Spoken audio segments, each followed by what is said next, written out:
تو انسان کی جتنے بھی احوال ہیں، جتنے بھی حالت ہیں، جتنے بھی حالات ہیں، اچھے ہیں، برے ہیں، خیر ہیں، شر ہیں، کسی بھی ہیں، وہ سب اسی میں ہے نا؟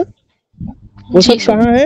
یہاں سے لے کے یہاں تک ہے، پیدا ہوئے اور مر گئے، اس کے بیچ میں جتنے بھی ہیں وہ سب اسی حالات میں۔ اللہ نے کیا کیا؟ اسی کو، یعنی پیدا ہونے کو اور مرنے کو کیا بنا دیا اللہ نے؟ اللہ نے کیا بنا دیا اس کو؟ آزمائش بنا دی، آزمائش، امتحان۔ یہ بات سمجھ میں آ گئی نا؟ جی۔ اچھا، موت کا مطلب کیا ہے؟ تھوڑا سا یہ سرسری طور پر فوراً پڑھ لیجئے، تھوڑا فلسفیانہ بات ہے۔ موت عدم محض کا نام نہیں، بلکہ روح اور بدن کا تعلق منقطع کر کے روح کو ایک مکان سے دوسرے مکان میں منتقل کرنے کا نام مطلب یہ نہیں کہ آدمی مر گیا تو ختم ہو گیا، آدمی مر گیا تو ختم ہو گیا، بلکہ کیا ہے؟ ایک سفر ہے، وہ پہلے چلے گئے، آپ ان کے پیچھے جائیں گے، انتقال، منتقل ہو گیا، ایک جگہ انتقال ہو گیا نا، ختم نہیں ہوا، بلکہ حقیقت میں تو شروع ہوا، حقیقت میں تو شروع ہوا۔ چلیے، جس طرح حیات ایک حال ہے جو جسم انسانی پر طاری ہوتا ہے، اسی طرح موت بھی ایک ایسا ہی حال ہے۔ جسم پر دو کیفیتیں ہوتی ہیں، ایک تو یہ کہ جسم زندہ ہے، ایک کیفیت، دوسری کیفیت یہ آئی کہ وہ مر گیا، دو، یا تو زندہ ہے یا مرا ہے۔ تو ایک کیفیت ہوتی ہے جس طرح سے جسم کا زندہ ہونا ضروری ہے، اسی طرح سے جسم اگر زندہ ہے تو اس کا مرنا ہونا بھی ایک وقت پر طے ہے۔ ہاں، آگے۔ موت اگرچہ آدمی چیز ہے مگر عدم محض نہیں، بلکہ ایسی چیز کا عدم ہے جس کو وجود میں کسی وقت آنا ہے۔ ہاں، مطلب یہ کہ ختم کرنے والی چیز ہے، عدم ہے نا، کچھ نہیں، فنش ہو جانا، لیکن وہ ایسا فنش نہیں ہے کہ بالکل غائب ہو گیا، بلکہ کیا ہے؟ وہ ایسا فنش ہے کہ اس کا وجود یقینی تھا، اور اس فنش ہونے کے بعد دوسری زندگی شروع ہو جائے گی۔ اس کا مطلب یہی ہوا۔ تھوڑا یہ اس کی عبارت تھوڑی سی ہارڈ ٹائپ کی ہے، لیکن خلاصہ تینوں کا وہی ہے۔ اب دیکھیے موت اور حیات کے مختلف اقسام، اس کو اسکپ کر دیجئے، آگے آئیے۔ موت کا ذکر مقدم، یہ پڑھنا ہے یا اسکپ کر دیں یا پڑھ لیا جا سراسر؟ سر پڑھا دیجیے۔ چلیے پڑھیے، میری ہی سلائیڈ ہے تو چلیے آپ پڑھ لیے فٹافٹ، کچھ اس میں ہے نہیں، اسی وجہ سے میں نے کہا۔ اومن کان میتن، اب موت کی کتنی قسم ہے قرآن کی روشنی بتا رہے ہیں۔ ایک تو یہ ہے موت، صرف یہ موت نہیں جو ہم کہتے ہیں، بلکہ کیا ہے؟ جس کو اللہ کی معرفت نہیں ہے وہ بھی مرا ہوا ہے، بمثل موت کے ہے۔ اومن کان میتن فاحییناہ، ہے نا، یعنی جو اللہ کے انکار کرنے والے لوگ ہیں وہ مردہ ہیں، اور جو اللہ کو پر ایمان لانے والے لوگ ہیں وہ زندہ ہیں۔ اچھا، دوسری موت کا کیا قسم ہے موت اور حیات کا؟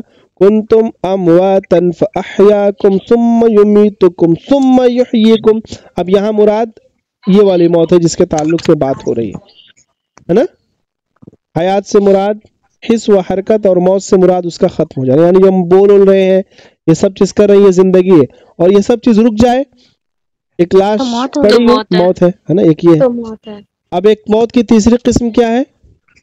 یحیی الارض بعد موتها۔ اب یہ کامن ہے سب کے لیے، صرف انسانوں کے لیے نہیں، نباتات کے لیے بھی، یعنی پیڑ کے لیے بھی، پودے کے لیے بھی، زمین کے لیے بھی۔ زمین بنجر رہتی ہے، پھر اللہ بارش برساتا ہے، دوسری زمین سے ہریالی آ جاتی ہے۔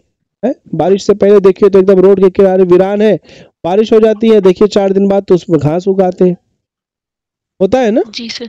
تو یہ سب چیزیں کیا ہے؟ زندگی اور موت کے مختلف قسم ہیں، لیکن یہاں مین بات جو ہو رہی ہے وہ کون سی موت کی بات ہو رہی ہے؟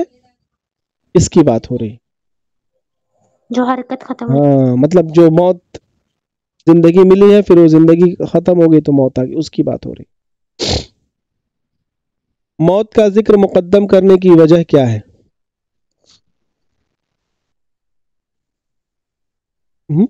اس میں ہے نا، اللہ نے موت اور حیات کو کس لیے بنایا ہے؟ اس لیے بنایا ہے کہ کون؟ آزمائش کے لیے۔ تو موت کا وقت مقدم کیوں ہے؟